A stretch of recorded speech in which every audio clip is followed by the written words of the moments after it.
Monotype. Welcome to Creative Characters from Monotype, the show where we meet the people working at the intersection of type and everyday life. I'm your host, Doug Wilson, and today I get to share the conversation I had with Veronika Burian. Veronika is the co-founder and managing director of Type Together, an independent international type foundry. She's based in Germany and Spain, and the foundry has been going strong for nearly 20 years. I first met Veronika over 10 years ago when she screened my film, Linotype the Film, and I think she's just one of those effortlessly cool Europeans who speaks multiple languages, has lived all over the world, and has such an amazing global view of typography. Veronika got into type and type design while she was working in Milan as a product designer. She started helping out a friend with a graphic design course, and that's really where she dove into the technicalities of type design, and I think Veronika's background in product design kind of shines through in her typography and in that precision that Type Together really brings to the world of typography. I fell in love basically with type. It seemed like it was connecting my practical brain with the creative part in me. My colleague Livia Haltari is here to preview the episode with me. Hi, Livia. Hi, Doug. How are you today? I'm doing well. Thanks for joining me today. Thanks for having me. Happy to be here. So, Doug, how was your chat with Veronika? My chat was great with Veronika. I think she's just one of the coolest people, one of the most talented designers, and I'm excited that other people get to hear and learn from Veronika today as well. Was there anything unique about your conversation that stood out to you or jumped out at you that you remember? Yeah, I would say Type Together is a really interesting studio that I personally have kind of grown up watching in my 20 years as a graphic designer and type nerd.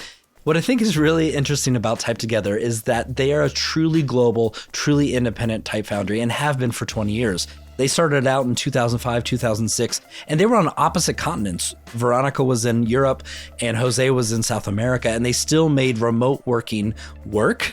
And, we didn't have the technologies we do today. And now they have a team that works together around the world, and they get together once a year, which is cool. And we talk about that in this interview, because they understand the importance of being totally remote, but also getting together and learning from each other in special ways and cooking together and just enjoying each other's company outside of specific type work. That's really incredible. Let's get into your conversation with Veronika.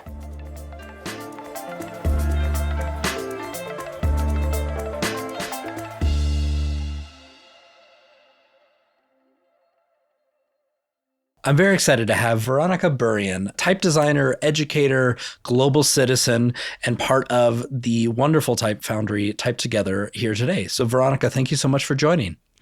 Thank you very much, Doug. I'm super happy to be here. Veronika, I have to admit, I have for many years kind of had a bit of a design crush on you because I think you are one of the coolest people, one of the most talented designers, and you come off with this very worldly global citizen vibe. And I'm always so jealous of this. That's very sweet. I know you were born in Prague, Czechoslovakia. Is that correct? Back then it was Czechoslovakia. Right. Now, of course, it's the Czech Republic. And I believe you've lived in Germany, Austria, Italy, the United States, and Spain is where you live now. That's where I'm recording you from. You also have a house in Munich. That's different than my life experience. Let's just say that. I also actually lived for a while in London. Oh, okay. Yeah. Well, so add the UK to that big list. Yeah. Tell me about how you came to live in so many different places. I think that's really unique. Well, I guess it kind of starts a little bit with my family history in that when I was 7, we escaped from Prague. Back then it was the communist regime. We came to Munich because that was a place where my parents had some friends who had escaped in '68 after the Russian invasion of Czechoslovakia back then. Russian tanks and infantry, aided by troops from East Germany, Hungary, Poland, and Bulgaria, have occupied Czechoslovakia and have crushed the new and relatively liberal leadership of that small country. the Czech news agency. In 1980, nobody knew that 9 years later, things will be very different. Drive for change. The Communist Party here has virtually agreed that it will give up its monopoly on power.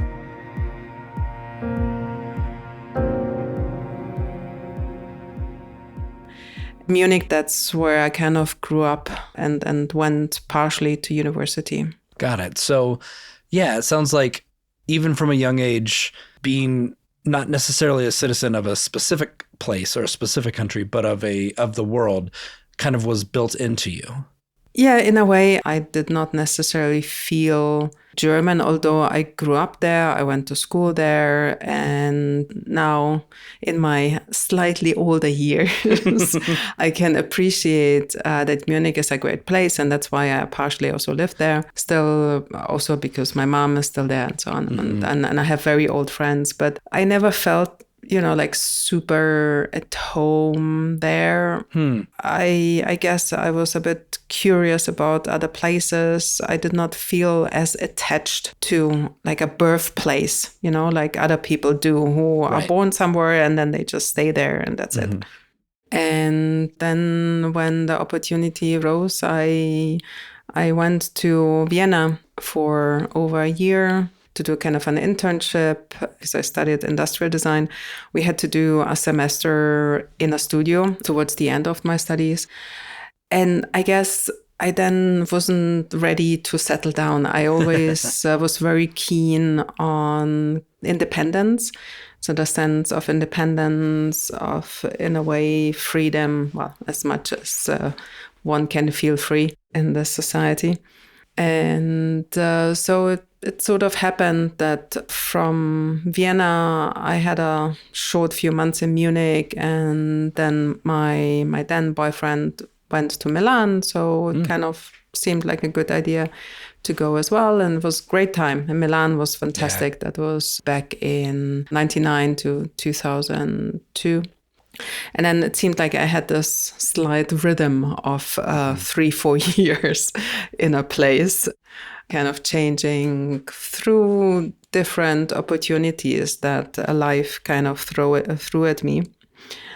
And so that's why I ended up in the US, in Boulder, Colorado, which was a great time. 3 years, that was with my now ex-husband, who got a stint at the university. But of course, once that contract is over, the US says, thank you, goodbye. Unfortunately, yeah. Which was fine. Although Boulder was a great place and we've done a lot of hiking and mountaineering and so on. A lot of sports. I felt really European then. Yeah, I realized, okay, I am European. Yeah, right. So we kind of were thinking, okay, we're in Europe. And given that I always felt a bit of a hole or the need to return to my hometown, to Prague, it seemed like a good idea. And that's what we did. And it was great. For me, it was great. Yeah. For my ex, who is English, wasn't that great. It's a bit tricky. It's tough to live somewhere else. Yes, it's always a lot of energy, and you need to be open, flexible. You can't expect people to say, oh, yeah, great that you are here. Yes, of course we will invite you. And so you need to be very proactive when you come to a new place. First of all, you need to figure out, okay, how things work, especially if it's a different country, different language. So you need to figure out certain things, be it administrative, but also culturally, and how people tick. And doing that in a different language, it's even more tricky. So Prague for me was great experience, although as well there I realized I am different because of those 20 years or more that I did not live there, that I didn't grow up there, although I speak the language. Culturally, there was enough difference for people first to not really accept me as a Czech person. I was always the immigrant who kind of left. So it was clear, okay, this is not the final destination yet. Yep, right. And because we both got into climbing and I love the sun and the weather in Prague is horrible. And also actually coming from Boulder, who back then in 2009 was very, let's say, quite advanced in terms of how people worked, about organic foods and all of these things. Coming to Prague was like being thrown into the Middle Ages almost. Oh, I mean, I'm I'm exaggerating. Yeah. Oh, that's interesting though. Yeah. I have been vegetarian since over 20 years now, and I was more strict back then. So I did not even eat fish back then. Got it. And my ex was vegan, basically. So it was like, oh gosh. So that was a challenge in Prague. That was definitely a challenge, yeah. Also, when you wanted to go out, and the restaurants would offer you fried cheese as a vegetarian option. That's the vegetarian option, exactly. Yeah. Yes, yeah. So yeah, it kind of ended up the need to move again. Then the choice given mountains, sea, sunshine. Spain was great because, yeah, we had been on a trip, like a 2-month trip in a van, going from one climbing to the next and checking out places if we would want to live there. And because I was working a lot and traveling a lot, I needed a good airport. And that was Barcelona. Got it. I'm a city girl originally, but then in my late 30s, I realized, no, actually, I want some more green and a bit more nature. Yeah, yeah. So that's how I ended up buying this house here in the middle of nowhere. In the middle of nowhere, Spain. So yeah, it's fascinating to me, all the places that you've lived. And I think you talked several points about energy, both the energy that you have to expend when you go to a new country, but also I feel, and I think maybe this is what I pick up from you, is that I feel like you get a lot of energy from different cultures, from different places, from experiencing other things. Tell me about that. Totally. Even within Europe, it's not one big part of the same thing, right? And people are kind of different, or the habits are different, the customs are different. And of course, because you come to a new place, everything is exciting, although it can be a bit strenuous or stressful as well. Especially in Spain, I did not speak Spanish, neither did Pete. Wow, okay. I speak some languages, and the Roman languages are not so difficult for me to learn. I did have to take classes rather quickly to figure out how to deal with the workers, because we were renovating this house here. Wow, right. It was a bit of a really crazy, naive idea to come to a place where you don't speak the language and then renovate an old house to a standard of Northern Europe. Right. Insulation and all sorts of other little and bigger things that people here did not really quite know how to deal with. Yeah, I understand. I mean, of course, the listeners can't see, but behind you is a stone wall. And my understanding is your home is a old stone Spanish house. Yes, it is. Yeah. That sounds like, yeah, very naive, I guess, is but that's okay. You can look back and some things worked out because you're still there. Yeah, it turned out great.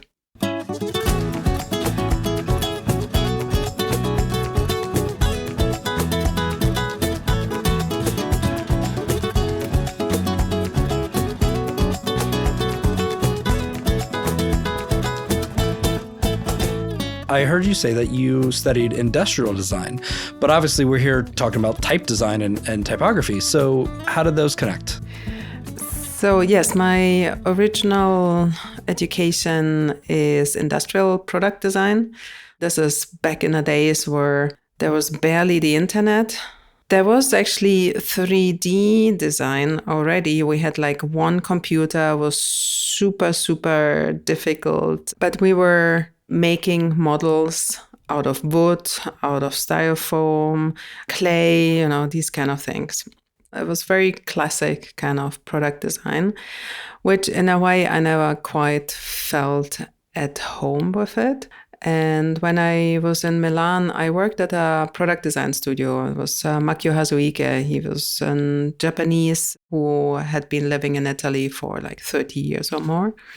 He became famous with these bags, MH I'm not sure if they still exist, but back then in the 80s, he became really famous with them. And I started working at him with his daughter.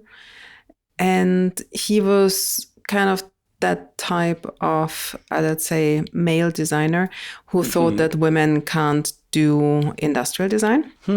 That sounds challenging. Yeah, it was a little bit. However, he did appreciate my work ethos, I think, being me, like working way too much and being ambitious. So he did recognize that and kind of encouraged me, but going in a slightly different direction, more kind of graphic design, very early web design with Flash, Do you remember those? Oh, like yeah, absolutely. Yeah, horrible stuff. Yeah, my first website was Flash. I understand. Yeah. Then a friend of a friend asked me if I can help him out in the Politecnico. He was giving a course in graphic design. Politecnico is like a university, a kind of a hands-on university where they taught the design and graphic design. And so I helped him. And through this connection, I got to learn about typography and type design. And this friend, Andrea, he gave me the Robert Brinkhurst Bible, basically. Yeah. I have it on my shelf right up there. Yeah, yes, exactly. Yes, me too. I still have the Elements of Typographic Style. Exactly. I have 2 copies. The one I got as a student, and then one I don't even know. Why do I have 2 copies? I don't know why. Yeah, I still have mine as well somewhere here. And I kind of got hooked, absolutely hooked. There were a few of us in his studio, and we were kind of just drawing stuff, He taught us the Font Lab that he knew, like Font Lab 3. Okay. Really old stuff. Right. So he taught us things about type design, what he knew, and I fell in love basically with type. It seemed like it was connecting my practical brain with the creative part in me. It seemed to be perfectly intertwined in type design. So you go from industrial design, fall into graphic design, and then fall even deeper into type design. That's what I love about type. And I assume you as well, like that it is entirely practical and entirely aesthetic. It's both of those things. It's both art and science to me, or art and mathematics. And yeah, absolutely. It has this function. I mean, some people might see type design a bit differently, but because of my background in product design, I do see it as a tool, of something functional and, of course, beautiful, ideally, and attractive and appealing, something we communicate with, we experience on an emotional level, and it contributes to our visual environment. So that's also what I really liked about it, this cultural aspect, something that I felt I can contribute without creating rubbish, like actual physical rubbish. Physical products that just end up in the garbage. Yeah. Because, back then in like around the 2000s, there was this hype of creating a lot of consumer goods that nobody really needs. I mean, we are still in that. Right. But it seems, at least back then, very tedious. And I was wondering, okay, do I really need to design some new bathroom accessoires that, end up in the bin in a year?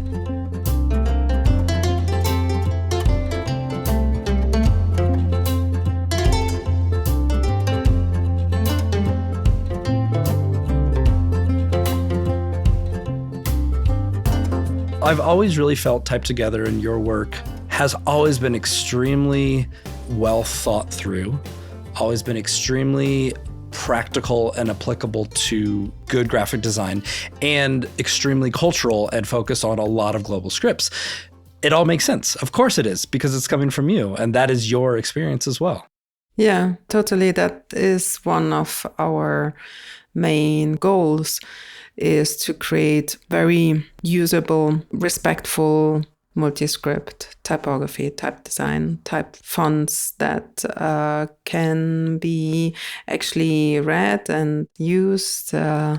So, I mean, that's where we also, in a way, that's our Reading. So when I say we, Jose's and mine experience at the University of Reading, which had a very strong focus on text typography. Yes, of course. You went through Reading and then started Type Together. But tell me, how did Type Together start?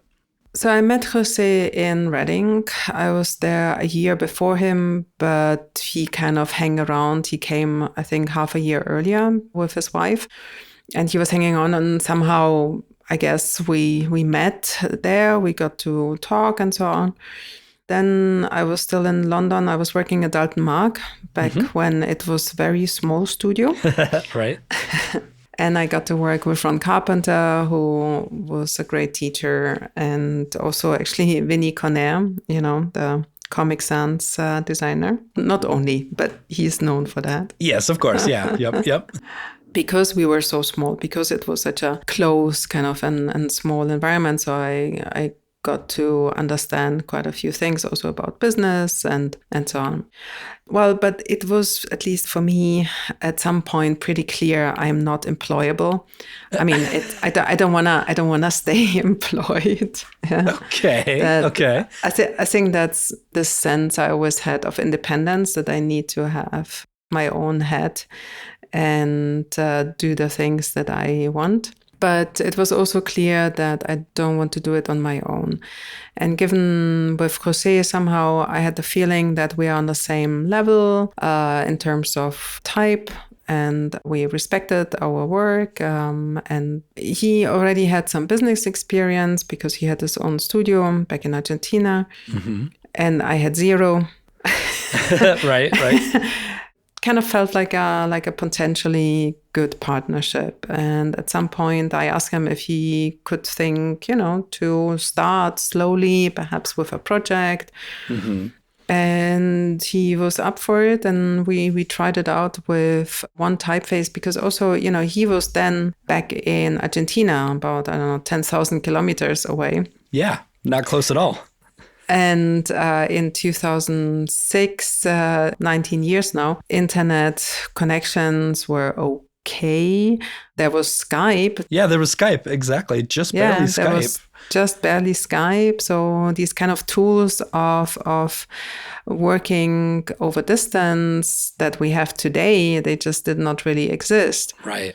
And in that sense, though, I think it worked also now from a technical point of view, because font files are very small. That's a good point. So yeah. you can share them very easily, but this kind of collaborative type design did not quite exist. Yeah, you seem like the pioneers of that. Why did you even think that would work?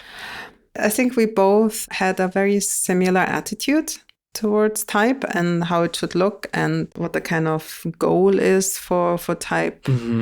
And we both liked editorial design and text typography. So we just tried it out. And Jose, he had this idea, which then became Carmina. He had just drawn a couple of letters. He showed it to me and we thought, okay, let's try it. Let's just try it with this project. We kind of gave ourselves a deadline because there was this Biennale of Letras Latinas.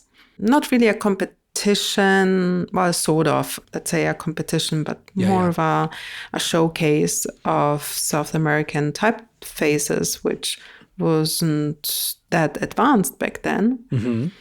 There weren't that many people doing it. The tools weren't as accessible as they are now. And also type design in general, it wasn't very accessible back then. And it just worked. I mean, we kind of ping-ponged, the files. And we figured that, hey, this is great. We can actually treat each other respectfully and accept the other person's suggestions, or we can discuss them. We are on a similar level. So and then we kind of took it from there. It started a bit slowly for, let's say the first 2 years we were Still, I was still working at Altenmark. Jose was doing his stuff because we needed to earn some money. Of course, of course. Type is a long game. Yeah, it's a long game. And then we were drawing other fonts and kind of developing the idea of Type Together. We wanted to bring in a few of our friends, design friends, to publish their fonts with us, which in most cases was a little bit trickier than we thought because, yeah, it takes a while. And in fact, at the beginning, we had a very good distribution contract for the designer because we could not guarantee that we will be able to sell this thing. Mm-hmm. And that over time then changed, of course, because, well, you need to run a business and you invest. And we started to really invest much, much more into the designs that we receive. We do the production now and so on. So the royalty base changed a little bit. Yeah, we're looking right at 20 years almost then that you and Jose have been working together. You figured something out. You figured a way to work together. And I think that's amazing. Yeah, we are actually, this is one thing that I'm very proud of, that we managed to build up a team that is global and we don't have an office. So we are really completely officeless. Yeah, right. And still everyone feels part of a team, which is great. Mm-hmm. But at some point we realized, because the team was growing, so at the beginning for many years it was just Jose and me. And then at some point, 2013, we got 3 people because we realized that we needed somebody to help with graphic design and also help with type design. Then it kind of grew. We got some bigger projects, so we needed more people. Then at some point, we realized, okay, we need to get these people in one place. Right. We really need to organize a retreat or some kind of gathering. And that was fantastic. It was really great because that was a bit of a mini conference in a way, because we invited also designers who publish with us. They were giving little talks. Quite early on, we started to be interested in multi-scripts. First with the alphabetics, the sort of easier stuff. And then actually in 2013 with Jose, we went back to Reading to do the TDI course because we wanted to learn about Devanagari. Amazing. Yeah, we started drawing and we got good feedback. And then it was also clear that we really need to work with native designers. And that's how part of the team, like Pooja Saxena, she came on. She's still on the team, and which is great. She also, her role advanced now. Mm-hmm. And yeah, these retreats are super important. And we just had one. I saw on Instagram, it looked amazing. Yeah. It looked idyllic. Tell me more about it. So we started this about 8 or 9 years ago, that we get the whole team, so really the whole team, if possible, from around the world to one spot in Europe, because still a good part of the team is in Europe. Mm-hmm. And then, of course, it needs to be a nice place. So either Spain or Italy. Oh, okay. All right. Fair. A warm, lovely spot. Yeah, a warm place where we can work outside, and also really a socializing kind of team building, if you want, so that people get to know each other on a personal level. For sure. And they can become friends. Of course, we work with each other, but we also know about each other, what everyone does. Sometimes we bring in other people from our broader family, I call it, who would give a little workshop or, a lecture about something. So it's always not just doing the current work, but ideally things to learn, to explore, and to also think a bit strategically about future, what's coming, and bigger projects like the Primarium. Of course, in the evenings, it's, eating, some drinking. Oh, maybe just a bit, yeah. Just a bit, Yeah. There's this kind of custom of bringing whiskeys. Oh. So, Okay, real question. How do I get invited to one of these? That sounds well, amazing. perhaps, yeah. My understanding is you always kind of rent out some big villa or something like that. Yes. And so Yeah.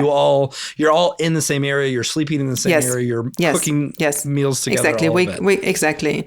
So it's like a big family gathering, if you want, amazing. where everyone gets chores. Actually, this time we were really, really organized. Yeah. Okay. I think Elena or Pooja, they put together this list of cooking teams and cleaning teams. Oh, that's awesome. That's Yeah. I mean, if you're a family, you have to do your chores. Yeah, absolutely. And it worked pretty well. And so why do you and Jose think that's important? I mean, you don't have to do that. That obviously costs the company a lot of money. Sure, it doesn't come cheap. I'm sure of course not. But I think it is important for the kind of social fabric because, of course, you can see the people you work with as just that. People you work with. Yeah. Right. But our philosophy was never that. For us, this is in a way kind of a family. We want to take care of our people. We really care about them. And everyone goes through different patches in life. So we want to help as much as we can. And I think it's important also, let's say from a business point of view, in that when people get to know each other on this kind of more emotional, social level, then they work better together and they can work more independently from Jose and me, because at some point we realized, no, we are too much of a bottleneck. Too many decisions were going through us, which is not necessary. So we started to restructure a little bit and to give people more responsibilities. And that worked out really well. But it's more helpful if the people have had this other sense of connection, being in one place several times. For sure. Yeah, you get to see people with Zoom, but it's definitely not the same experience as having the person in front of you and reading them, because you read a person's face very differently when they're right in front of you. Right. It seems to, again, kind of fit into your life philosophy of, yes, we are global, but like also we need to work together and we need to physically be together. And then we can go back out into the globe and work better. So I am both jealous and very impressed that you and Jose have figured out the importance of this and invest so much into that. Yeah, no, it's really important to us. And also this time, for example, because we have this big multi-script project, it's sometimes really faster if you just sit together and look at some problems. Totally. Yeah, you can solve them much quicker. And it's fun to see the kind of cooking, what people do. Absolutely. Oh, I imagine. What they come up with. Yeah. I mean, for this recent get-together retreat, how many different countries were represented then? Did you and Jose sit down and count? Actually, no, but I think perhaps 12 or 13 different countries. Wow. If you're in Spain, is it mainly Spanish food or is it like... No. I mean, we did have, because Joanka, he is from here, from Catalonia. He actually lives about half an hour from me, also in the mountains, in the hills. He made a paella. So he made an arroz. And that was great. It was really good with some fish and some calamari. I'm so jealous. So that was very nice. I'm so jealous. That was really good. It's 9 a.m. and I'm already hungry. AJ, he's from Tobago, so he did some curry. And Doug, he's American, but he has been living in Czech Republic for, I think, 30 years or so. He just came up with this recipe for fish. It was actually this time very, like, almost you could feel some competition going on, between the teams. All right, that's fun. So the bar is set pretty high. All right, so I need to invent something. All right, so maybe I need to bring some family recipes and present them to you, and maybe I can get an invite that way. Okay, all right. Yeah, I think there's this idea spooking about to make a Type Together cookbook. Oh, I love it.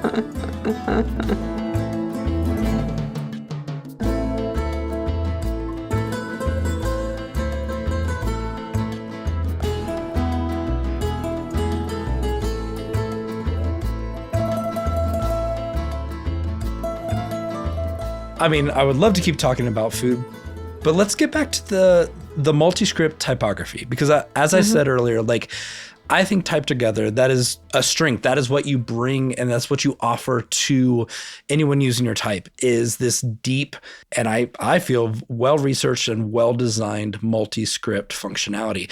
But where did that come from, and why is that such a focus for Type Together? I think it came in a way from perhaps the spark was lit in Reading. And because Reading has this amazing archive of Indic scripts, of Arabic, of different writing systems. And of course, Jerry Leonidas, our director, he is Greek. So there was a little bit of a push into Greek. Also at Dalton Mark, I did a couple of, I think, of Cyrillic and Greek faces. And also we quite early on, I think around 2010 or so, with Jose, we started thinking that, okay, for the Latin market, there is already a lot going on. Mm-hmm. I mean, back in 2010, it wasn't as saturated as it is now, but it was going in that direction. So in a way, we thought, looking at the Arab world or India or other places, with many different scripts, there is not that much support from the kind of typographic point of view, but also technical point of view that improved over the years, of course. And there are also good designers now. So there had to be, the level of education changed. There are many more courses in those regions as well. There are really good designers who continue to develop. And also there's a connection with the native script much more. So there's this awareness back in, let's say, in the 70s, there was this idea of westernizing other scripts.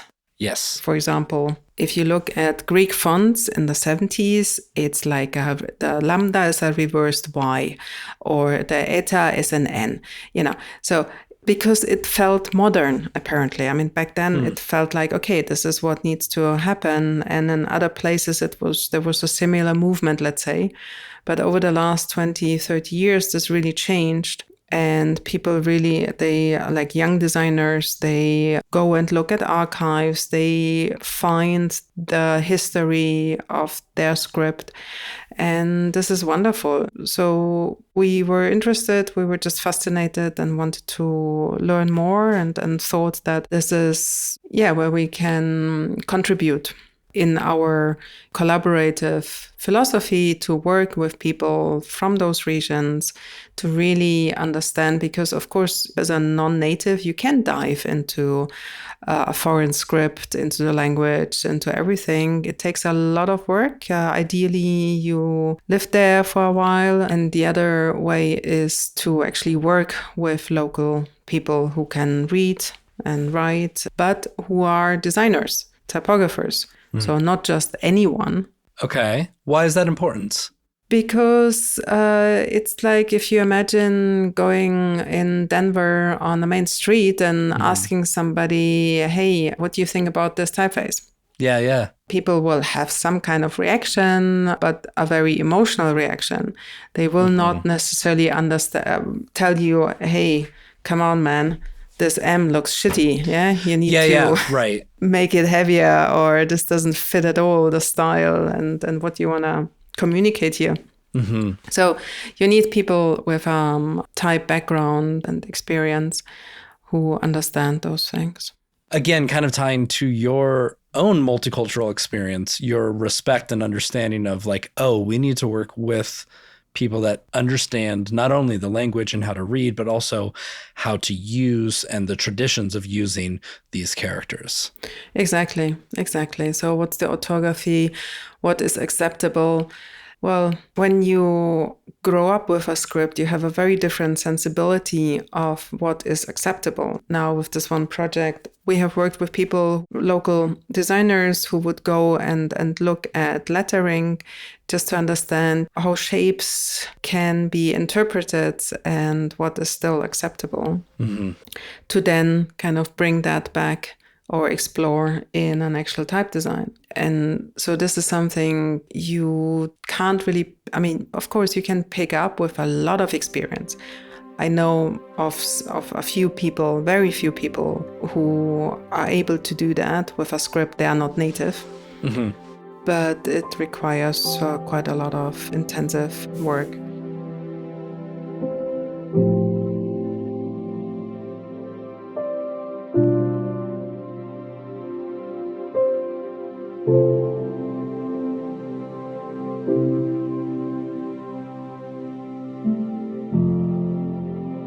Another thing that I've noticed from afar about Type Together and always admired about Type Together is it seems that you and Jose have a lot of focus on helping young and up-and-coming type designers. Mm-hmm. Tell me about where that came from, what you do, because I think that's pretty unique. Well, our scholarship program started in 2014, and that was a time, the years before, when both Jose and me were giving quite a lot of workshops and lectures. Jose was teaching permanently. I was sort of a guest lecturer. So we got exposed to student work that does have a very different type of energy. It has this, in a way, some naivety that as a professional you don't really have anymore, not on the same level at least. Because, young type designers, they are still so open to everything. Right, absolutely. And want to explore and create something new. And very often, though, these designs, they kind of end up in a drawer and never see the day of light. Mm-hmm. The light of day, not day of light, the light of day. It's all right.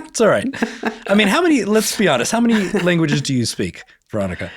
I would say 4 to 5. Yeah. Oh, so 4 to 5. Okay. Yeah, it's all right. You can turn an idiom slightly around. It still came through. So yeah, there is that openness to a student.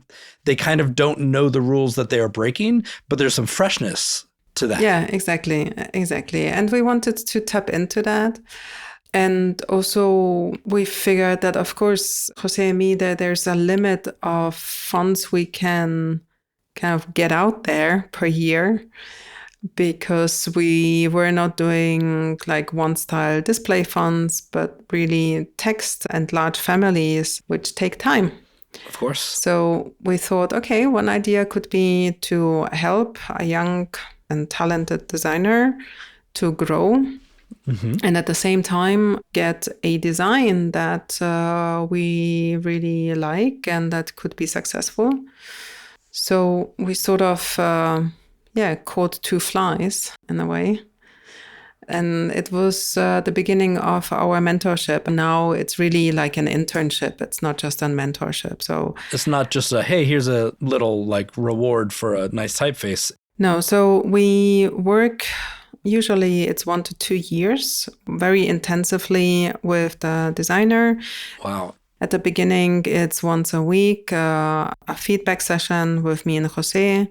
Sometimes our senior designer, Tom Grace, does it as well. And then with time, so when the project progresses, also other parts of the team get involved, like quality assurance, graphic design, engineering, so those kind of things. Mm-hmm. They sit in our internal meetings, they come to the retreats and get to work on their project. They get a stipend for a few months to really concentrate on the project. Mm-hmm. So basically, we help them turn their student project into a commercial font product. And then is that typeface always released through Type Together? Yes, it's always, Got it. So, so you're giving them experience, you're helping them finish the project, you're giving them a distribution platform. Yes, exactly. Amazing. And again, this is another thing where this costs time and money. Like, why do you and Jose do this? Well, I don't know, perhaps because we are crazy and we have this attitude, some kind of helper syndrome or something. Education was always a big part of Type Together. Mm-hmm. And we see it as something we can give to the community. So we got mentored by Gerhard Unger. even if perhaps not as intensively as this, but still he was a really great teacher. So now with this, we give back. And yes, sure, it is energy. And that's why we can't do more than one per year. Yep, makes sense. So we celebrate 10 years this year. We have a book, which has really turned out super nice. It's Awesome. nice interviews and pictures and the process and so on. We also had an exhibition. So this is wonderful. And probably next year, given all the stuff that's cooking, we might take a break and then start like only every 2 years, because what takes a lot of energy is that there's a part of about half a year or more where they overlap. It takes time, right? It takes time helping people understand the industry, and to be able to have that opportunity to work with professionals like you and Jose has to be such an amazing opportunity. I admire that a lot. You decided as a company, as people, this is worth our time and money, because you don't have to do that. Thank you. Yeah, we are happy with it. And the results, I mean, some really fantastic fonts came out of it, like Belly from Roxanne, who was the first one. Yeah. Oh, she was the first. Okay. Yeah. I love that face. Yeah, she was the first. Yeah. Yeah. So it's very gratifying, and to see our scholarship recipients doing well. And actually, so Roxanne, she worked with Type Together after the scholarship for, I think, 5 years. Okay. So maybe it's a bit of a pipeline of workers as well? As well, because Patty, who did Politic, that came out this year, she also is working for us. Oh, that's now. awesome. Maybe it's a smart business decision after all. Who knew? Yeah.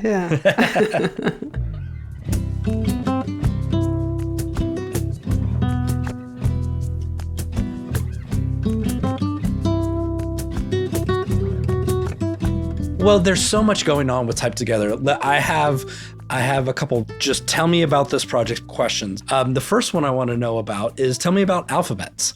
Alphabets. Well, basically a few women of the type scene decided to do this group 10 years ago. It's really a very loose network of women and people of diverse genders who are in typography, type design, lettering, so anything related to type. Actually, the main thing is a Slack group, from some business advice to sharing work to whatever, And there was also a mentorship program for quite a few years that Bianca Berning, I think, started with Liron Turkenic, and I got involved quite a few years ago. However, how things are.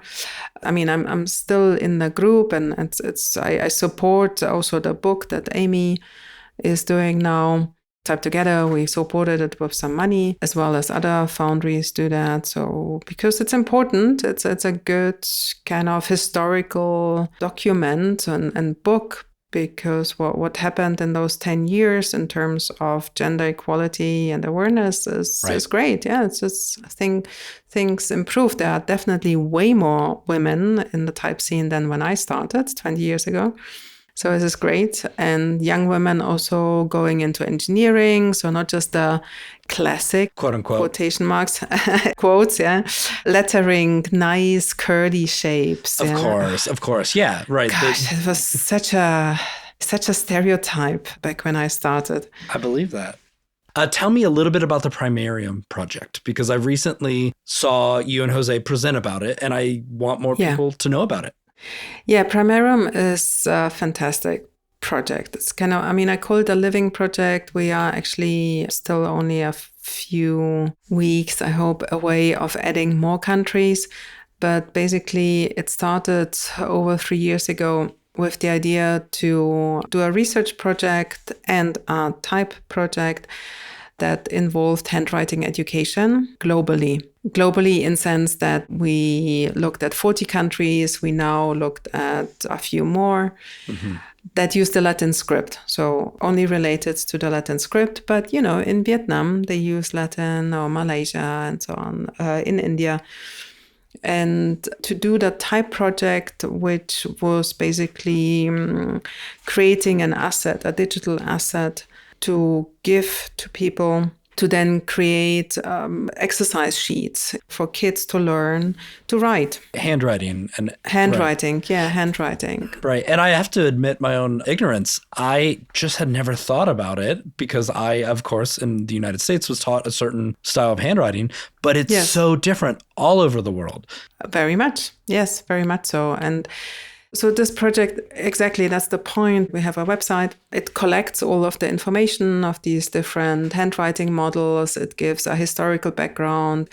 Also, what was interesting to see, to kind of get to light different people in different countries who were very crucial in creating these handwriting models. And we also have a book with a bit more in-depth essays about the importance of handwriting education still, and actually increasingly more important in our digital age, and also some historical facts. I mean, it's not meant to really be a reform, not at all. It's more like kind of a snapshot of the current state. Right. And we do receive, actually now from New Zealand, we received a note that, hey, we changed things. Oh, that's really interesting. Also, part of this project, big part, was Playwright, which is a type engine. So basically that's a big variable font with 4 axes and many different style sets that we can basically create any type of handwriting model out there with this. We can create country-specific models with this variable font, and because there are also like different regional variants that are necessary. And that's why we call it a type engine, because it's not a typeface in itself. It's a tool to create region-specific fonts. And they are available for free on Google Fonts because we got good funding from Google Fonts to make this possible. Yeah, I mean, to me, it seems like such a quintessential Type Together project because it's type, it's global, it's a book, it's a resource, it's free. Like, it's all of these things. I really admire all the work that your whole team put into it, and it's really fascinating.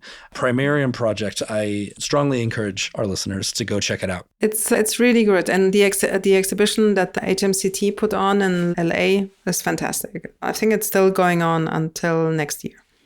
So if anyone wants to go, it's really cool. I hear really good things about it. I mean, my gosh, always running out of time when I talk with you, Veronika. But tell me about Granshan, because that is something that is very unique as well.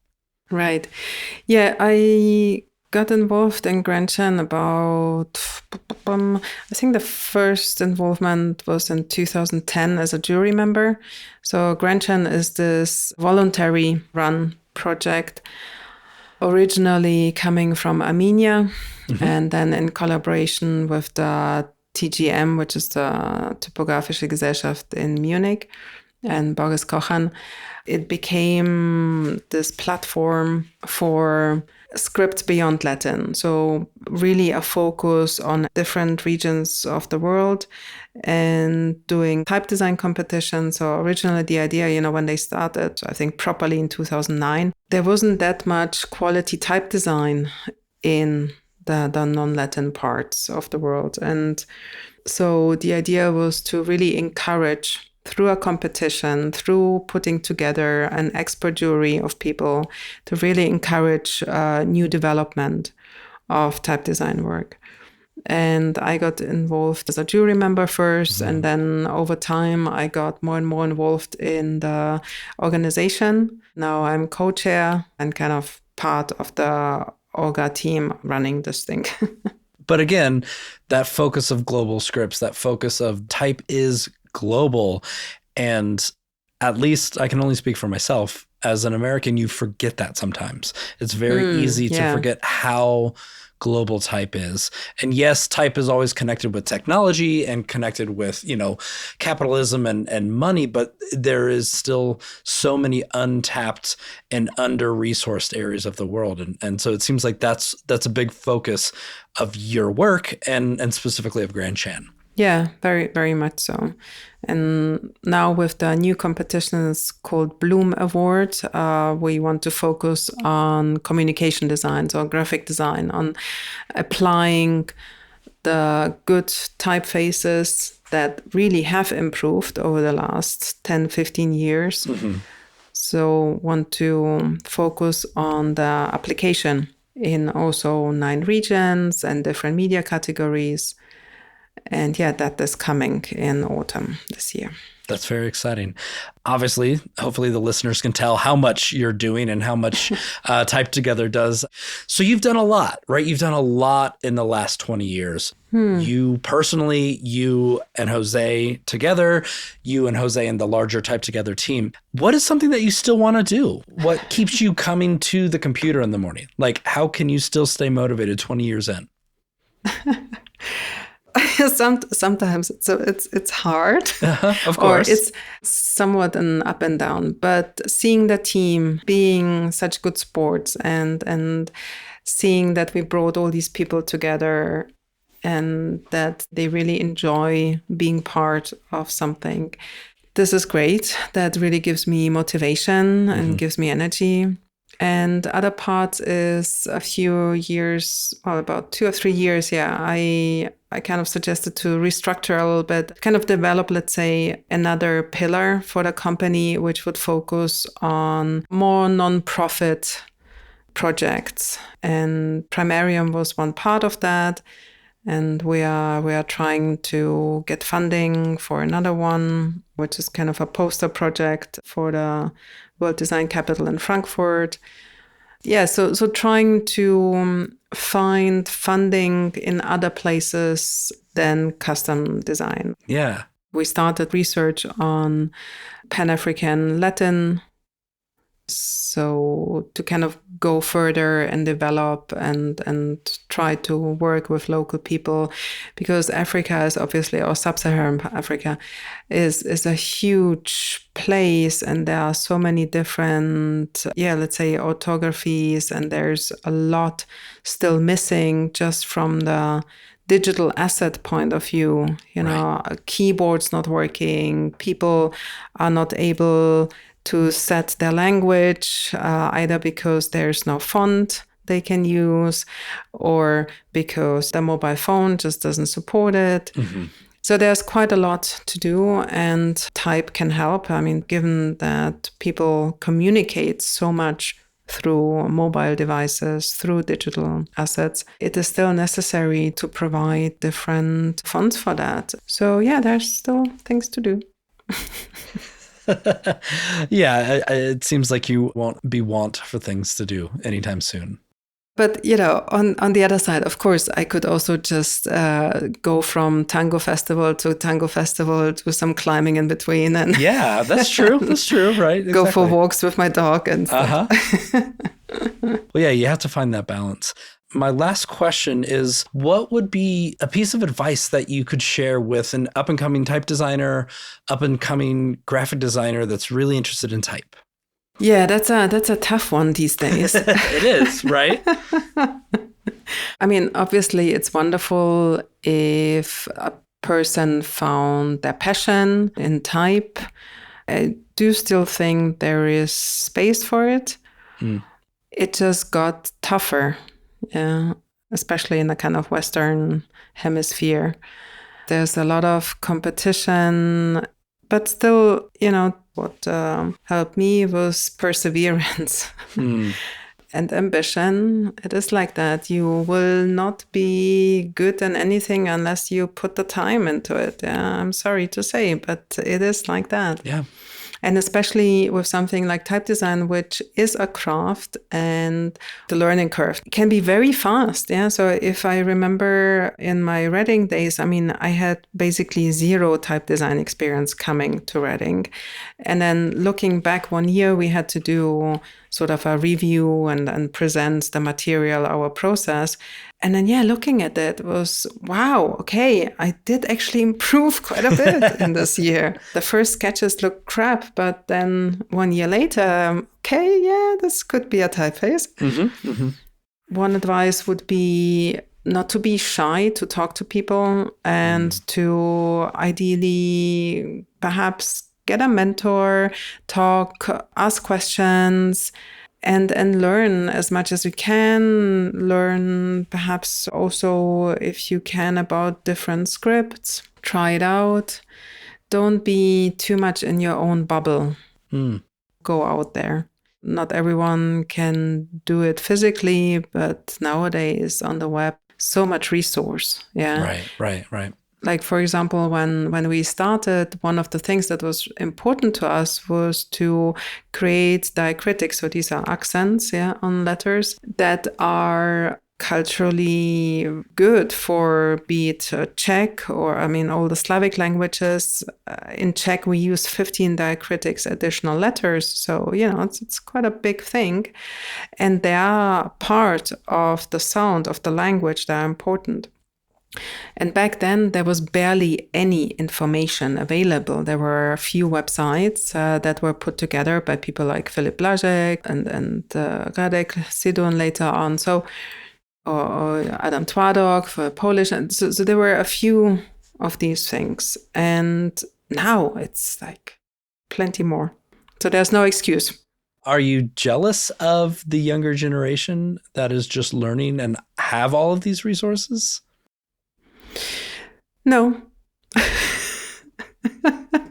No, not really. Okay. In a way, sure, it probably would have been easier. On the other hand, if I look at it from a business point of view, or what we managed to achieve in those 20 years, we were at a good spot. We were in a right spot at the right time, in a way. And it doesn't say that now it's not a good time anymore, but perhaps one needs to dig a bit deeper to find the spot.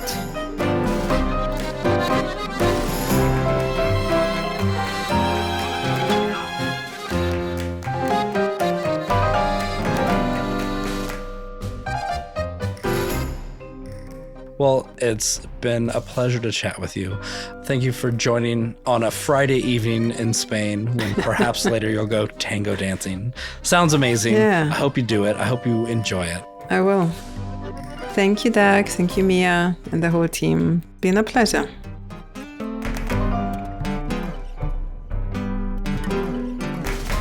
To see work from Veronika and Type Together, head to type-together.com. Thanks for listening. If you like our show, please subscribe, rate, and share us with a friend. It really makes a difference. Creative Characters is brought to you by Monotype. It's produced by Christopher Olin and Mia Sullivan. We'll be back in a couple weeks. Take care.